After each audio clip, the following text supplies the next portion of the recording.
Welcome to our video series. I'm Ryan Chan, the CEO and founder of UpKeep.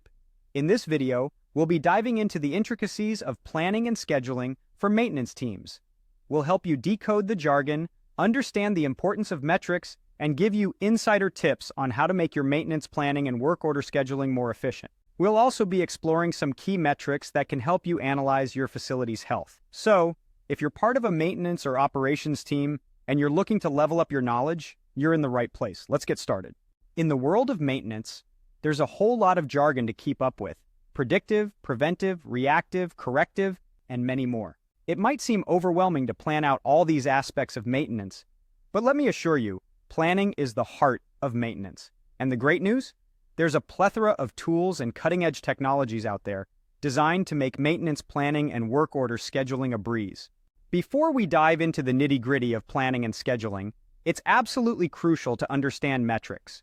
You might have heard the word metric thrown around quite a bit in maintenance circles. But don't let it intimidate you. At its core, a metric is simply a category of data that helps you understand the health of your facility or organization.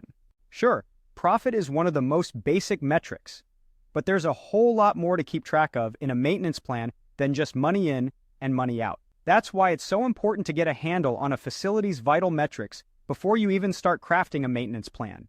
So, what are some of these useful metrics you should be keeping an eye on? Firstly, you'll want to monitor how much emergency or reactive maintenance is happening compared to planned maintenance. This is often referred to as the planned maintenance percentage. Secondly, you should keep track of schedule compliance.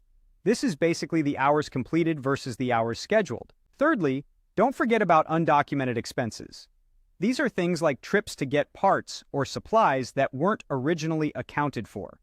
Next, pay attention to employee feedback on the amount and quality of work. And last but not least, customer satisfaction is a key metric to track. All of these elements can be tracked, even if they aren't necessarily a quantifiable number. They're going to help you create a more cohesive maintenance plan in the end. Once a facility understands its most important metrics, you can then start to plan and schedule maintenance work from there. Let's take an example. Say a facility realizes that they aren't documenting the tools and materials needed sufficiently. This lack of documentation leads to problems repeating procedures with newer technicians, as well as accruing cost. From here, the facility can implement more rigorous documentation practice, as well as training for technicians. Understanding the metric leads to the creation of action. So remember, understanding your metrics is the first step towards effective maintenance planning and scheduling. Thank you for watching this video. We've covered the importance of planning and scheduling in maintenance, the role of metrics, and some key tips for efficiency. If you found this video helpful, please subscribe to our channel for more insightful content. To learn more about our tools and resources for maintenance and operations teams, visit upkeep.com. We look forward to helping you and your team be more successful.